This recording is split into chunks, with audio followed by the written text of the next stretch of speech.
day after the BJP withdrew support from the Mehbooba Mufti government in Jammu and Kashmir, stage is now set for governor's rule in the state. Governor N.N. Vora has forwarded his report to President Ramnath Kovind on imposing his rule under Section 92 of Jammu and Kashmir. The Ministry of Home Affairs has also received the report from the governor. Remember, BJP ended its 3-year-old alliance with the PDP, leading to a constitutional crisis in the state of Jammu and Kashmir. While BJP cited national interest and security as reasons behind the withdrawal of support, PDP has accused its former ally of adopting a muscular policy. We find our continuance in this government to be totally untenable. It's time that matters are taken over by the governor. Situation is restored to normalcy. Then we can take the political process forward. After 3 years of uneasy alliance, BJP pulling the plug on PDP and Mehbooba Mufti. BJP blamed Mehbooba for not being able to secure the freedom of common Kashmiris and said that the failure of Ramzan ceasefire and the brutal killing of rising Kashmir editor Shujat Bukhari was the last straw. I also referred to the recent killing of Shujat Bukhari in broad daylight in Srinagar city, and 4 days, 5 days after that we are nowhere near catching the culprits. So it is a big serious question about protecting the fundamental rights of the people. The decision looked imminent when BJP President summoned top Jammu and Kashmir BJP leaders for a meeting on Tuesday. After hours of deliberations, the writing was on the wall. Jammu Kashmir के हालात को देखते हुए governor rule वहां पर जरूरी था, ऐसा समझा गया। अब क्यों, अभी क्यों टाइमिंग पे सवाल उठ रहा है कि अभी क्यों ये डिसीजन लिया गया? रमजान के महीने के बाद जो डेवलपमेंट्स हुई हैं उसी को देखते हुए ऐसा किया गया। सबसे बड़ा अप्रेंशन था 370 को लेकर। Mehbooba resigned immediately after the BJP announced it was parting ways and reached out to her core voter base in the valley. ये हमारे दुश्मनों की टेरिटरी नहीं है, हमारे जम्मू कश्मीर के लोगों की टेरिटरी है, इसलिए यहाँ मस्कुलर पॉलिसी कामयाब नहीं हो सकती है। जम्मू कश्मीर में जो पीडीपी का एजेंडा है, हीलिंग टच पॉलिसी का, जो पीडीपी का एजेंडा है कि जम्मू कश्मीर में पाकिस्तान से भी बात होनी चाहिए, यहाँ के लोगों से भी बात होनी चाहिए। हमने कहा 370 के साथ छेड़छाड़ नहीं होनी चाहिए, हमने 4 साल तक कोई छेड़छाड़ नहीं होने दी, वो हमारे एजेंडे का पार्ट है। Meanwhile, Omar Abdullah, who met Governor N.N. Vora, called for fresh elections. The Congress also ruled out an alliance with the PDP. अगर कि 2014 में हमें गवर्नमेंट बनाने का मैंडेट नहीं मिला, तो आज 2018 में भी गवर्नमेंट बनाने का मैंडेट हमारे पास नहीं है. We want that at the earliest available opportunity, that the people of Jammu and Kashmir are given a chance to decide their future again. नहीं, हम किसके साथ, हमारे पास तो बहुमत है ही नहीं, तो पीडीपी को अपने साथ लेने का, वो तो खुद डूबे हैं, उनके साथ जो भी जाएगा तो वो भी डूब जाएगा. With the NC and the Congress already having declared it won't back the PDP to form government, the state now seems to be headed towards governor's rule. The PDP-BJP both were always strange bedfellows, given their difference in the ideologies that they followed. 3 years down the line, the alliance has run its course. With the governor's rule now looking inevitable, the question really is, will this improve the situation on the ground in Kashmir Valley, or will this make the things all the more worse? With Shudhiranjan Sen, Polomi Saha, Pooja Shali, this is Shujaul Haq for India Today.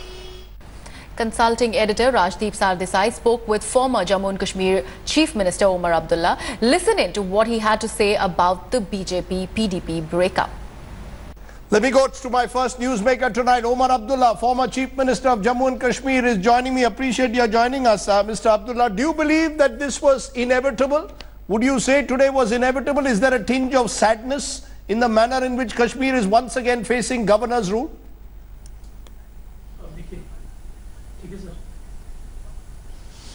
Well, on the first part of your question, was it inevitable? Yes. Was I expecting it quite as early as this? No. Is there a tinge of sadness? I'd say more than a tinge.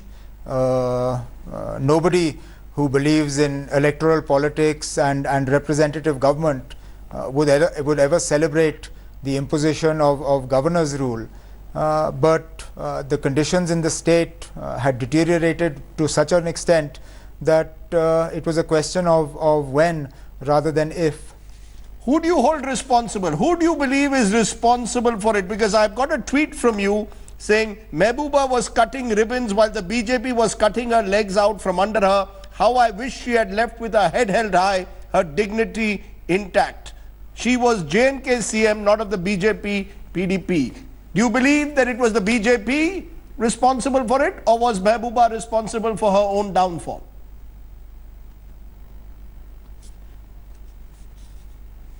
No, if you mean responsible for the fall of the government, well, the decision to pull the chief minister down was the BJP's. But if you mean who was responsible for bringing the situation to such a pass, then both the PDP and the BJP are equally responsible.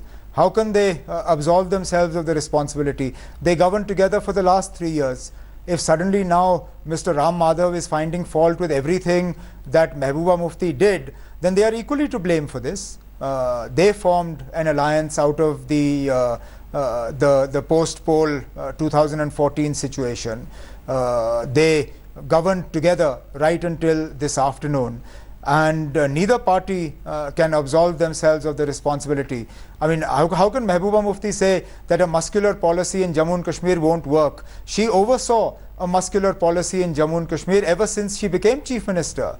The way in which the 2016 agitation was handled, the way subsequently events unfolded in 2017 and this year, she has been part and parcel of the muscular policy that has been adopted in Jammu and Kashmir. She is now suddenly rediscovering the old slogans of her party, having conveniently buried them for 3 years in government. These are not things people will easily forget. But there will be those who will say the radicalization of the youth, the rise of jihadi terror has made it more and more difficult to govern Jammu and Kashmir. That there was this widening gap, A, between Jammu and Srinagar, and B, also between Delhi and Srinagar. And bridging that gap is now becoming more and more difficult for whoever now comes to power in the state.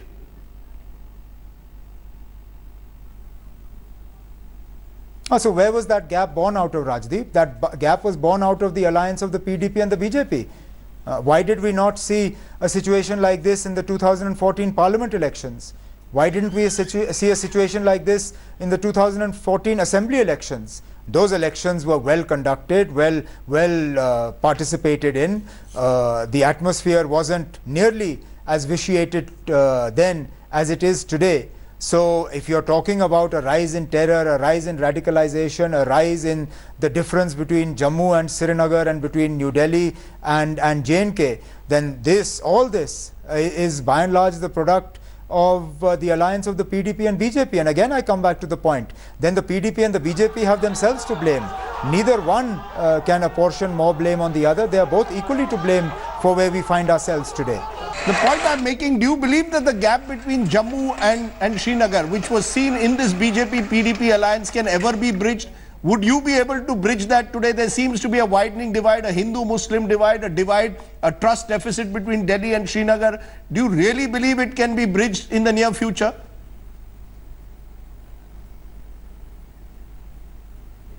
It can be bridged. Our biggest disadvantage was we had two political parties that were in power for the sake of being in power. Neither had stakes in the other part of the state. The BJP had nothing in Kashmir and the PDP had nothing in the plains of Jammu. And then they couldn't care less. Neither made an effort to reach out to the other part. So it's obvious that the state was going to head towards division. It's only when parties like the National Conference and others, which have representative character in the various parts of the state, whether it be Jammu, Kashmir, Ladakh, Kargil, etc., it's only parties like ours that work to get towards bridging divides. Other parties actually work towards widening those divides. Now the government seems to be suggesting that with President's rule likely or Governor's rule likely, the army will have a free hand. You will not be in a situation where your one hand is tied behind your back when you're taking on terror. Do you believe that the army will now have a freer hand? To that extent, Governor's rule may bring an element of normalcy back?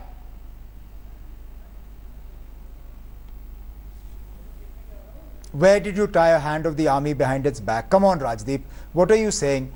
Where did Mehbooba Mufti ever tie the hand of the government or the army behind its back? She gave them a free hand. They did what they had to do. Look at the number of militants you bumped off last year. Look at the number of militants you've bumped off this year. The ceasefire was announced from New Delhi, not from Srinagar. The release of stone pelters was announced from New Delhi, not from Srinagar. So why are you suddenly assuming that Mehbooba Mufti was this great peacenik that kept everything in check and everything is now going to be far more muscular? I can't imagine how anything can be more muscular than the government that Mehbooba Mufti gave the state over the last year or two. So what's the way ahead? What's the way ahead? What do you foresee as the way ahead? Is it elections surely cannot be conducted at the moment. It doesn't appear that this is a conducive atmosphere to conduct elections. There seems to be a political vacuum. Ramchandra Guha, the historian, has tweeted, why don't Omar Abdullah, PDP, Congress come together, isolate the BJP and give Kashmir a government that can cut across the Jammu and Kashmir divide?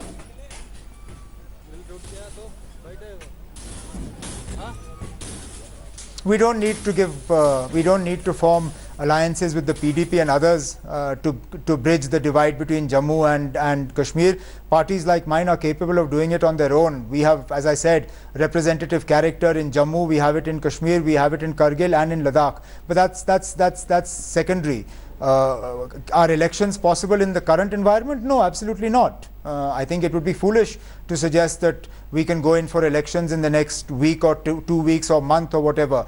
But I think it's also important to understand that once governor's rule is imposed, you have in charge of the state an administrator with enormous experience.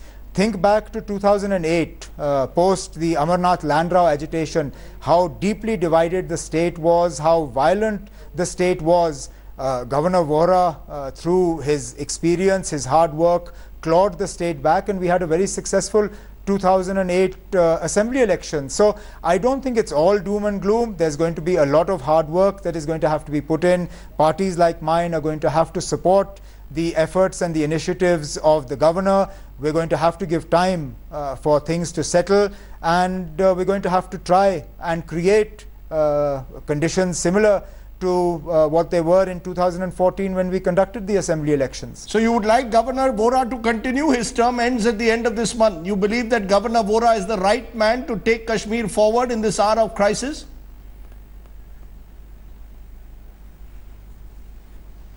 Absolutely. I think any effort to change the governor now will be seen, especially on our part, but I'm sure by others as well, as a politically motivated decision.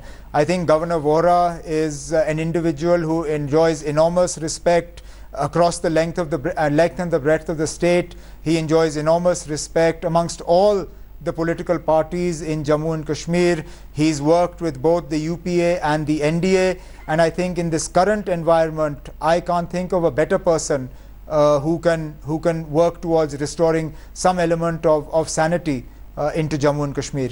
Okay, on that note, Omar Abdullah, it's always a pleasure talking to you. Thank you very much for joining me at the top of the news tonight and giving me your perspective. And we also spoke with former Union Home Minister and senior Congress leader P Chidambaram. Let's listen into that. Mr. Chidambaram, your first comments on what you've seen happen in the last few hours. I believe you feel that the entire policy of the government of India has been called into question. I have pleaded for a long time that the PDP-BJP unnatural opportunistic coalition must end, and that would be the first step to find our way through the tunnel that is Kashmir today. I'm happy it ended. A muscular, militaristic approach will not work, and it has taken so many lives of Jawans, civilians, for the two coalition partners to realize that a muscular, militaristic approach will not work. At least the PDP is on record that a muscular approach will not work. But I'm afraid that yes, we may be falling from the frying pan into the fire, because it is now governor's rule, which means direct rule of Delhi. Governor Vohra is a wise man, but his term will come to an end on June 28, and the next governor, who will be the next governor, will determine what approach will be followed. If it is another hawk as governor, reflecting the BJP's views, I'm afraid we will go from frying pan to the fire. Rahul Gandhi, your leader, has tweeted saying this is the Modi government's arrogance has been exposed. Do you believe that that is what has happened in Kashmir? Or do you believe simply the situation has reached a stage where the BJP had no choice but to withdraw from the alliance? They are blaming Mehbooba Mufti, saying she was incapable of handling the spiraling situation in the valley. Is it fair to blame Mehbooba Mufti? Is it fair to only blame the BJP, as Rahul Gandhi has chosen? Do you believe that over the years, successive governments have simply failed to deliver peace in Kashmir? Well, that's not correct. That's not correct. There was a 2.5-year period where we had made some moves which were yielding results. There was a clear, sharp fall in violence. There was an atmosphere created by the interlocutors. I agree. We didn't have the time to follow it up. I returned to the finance ministry, and then elections came. I'm not saying that we had our efforts were crowned with success. I'm not saying that. But we made a sincere effort working with Omar Abdullah's government. No one can deny that. Now, when this PDP coalition government was formed, I said it is an opportunistic alliance, the most unnatural alliance, because the people of Kashmir look upon the PDP as a betrayer and the BJP as a usurper. When these two parties formed the coalition, it was bound to fail.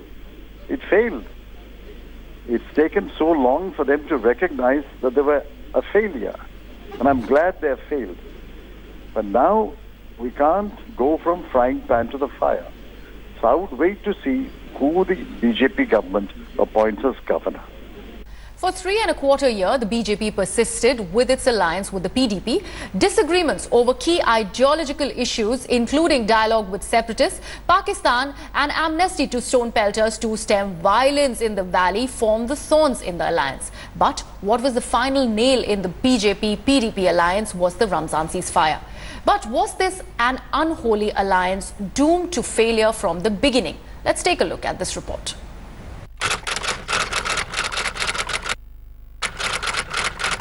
June 14th. One day, 2 horrific deaths. 2 murders that proved to be the death knell for the uneasy alliance in Jammu and Kashmir. But the writing had been on the wall for a while.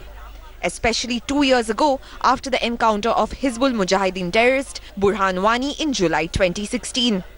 The major success for the security forces was decried by Mehbooba Mufti herself. इस वक्त जब आपके हालात सुधर रहे हैं तो मैं समझती हूँ कि वो एक चांस हो सकता था, मगर चूंकि पुलिस इंटेलिजेंस एजेंसीज ये कहती है कि उनको ये मालूम था वहाँ कोई 3 मिलिटेंट हैं किसी के घर में, और उनको ये नहीं था कि इसमें कौन-कौन है. Exactly a year later, when the BJP-led centre demanded a larger debate on Article 35A, which grants special status to the state of Jammu and Kashmir, Mehbooba's response was this stern warning. Let me tell you, let me share something with you. कि 35A के साथ छेड़छाड़, ये जो साहब मेरे पास सामने बैठे हैं या मैं बैठी हूँ, जो वहाँ पर हमारी पार्टीज जो वहाँ नेशनल फ्लैग को लेके खड़े होते हैं, सारे रिस्क के बावजूद हमारे वर्कर्स, इनके भी हजारों की तादाद मारे गए, हमारे भी मारे जाते हैं. तो मैं ये बताने में मुझे कोई गुरेज नहीं है कि उस झंडे को कांधा देने वाला कोई नहीं होगा. Let me make it very clear. November 2017, when the Mehbooba government decided to give amnesty to almost 3,000 stone pelters, the cracks were starkly visible again. इनका लाज यही है, जूता है. जे जो इनको उनको प्यार करते हैं, इनको पपियां लेने की जरूरत नहीं है. देशद्रोही है, देशद्रोही का एक ही इलाज है, वो चाहे पाकिस्तान से आए चाहे वो देश के अंदर हो, उसका इलाज है गोली. Efforts to take the coalition's differing aims forward by even agreeing to these policies soon went down in vain. सारे स्टोन पेल्टर्स जो सारे जो अफेंडर्स हैं उनके केसेस को वापस ले लिया जाए, यह फैसला हम लोगों ने किया था. बच्चों से मासूमियत में बचकानी हरकत हो सकती है, किसी से भी हो सकती है, इसीलिए गवर्नमेंट ऑफ इंडिया ने यह फैसला किया. The tipping point was the Ramzan ceasefire. The holy month, meant to be a goodwill gesture to bring peace in the valley, was riddled with violence. Perhaps the answer lay in this cryptic response by the Home Minister barely days after his valley visit. क्या आप अलगाववादियों के प्रति जो नीति है कि आप उनसे बातचीत नहीं करेंगे, उसी पर कायम रहेंगे कि कहीं ना कहीं नेशनल सिक्योरिटी पे कॉम्प्रोमाइज हो? बातचीत करने के लिए लाइक माइंडेड होना आवश्यक नहीं है, लेकिन राइट माइंडेड होना आवश्यक है. What's left are the ashes of an alliance of convenience and a state in a state of uncertainty. Bureau Report, India Today. Thanks for watching the video. For more such news and updates, please like, share and subscribe to India Today. Also check out our other great videos from our channel. We know you will love to.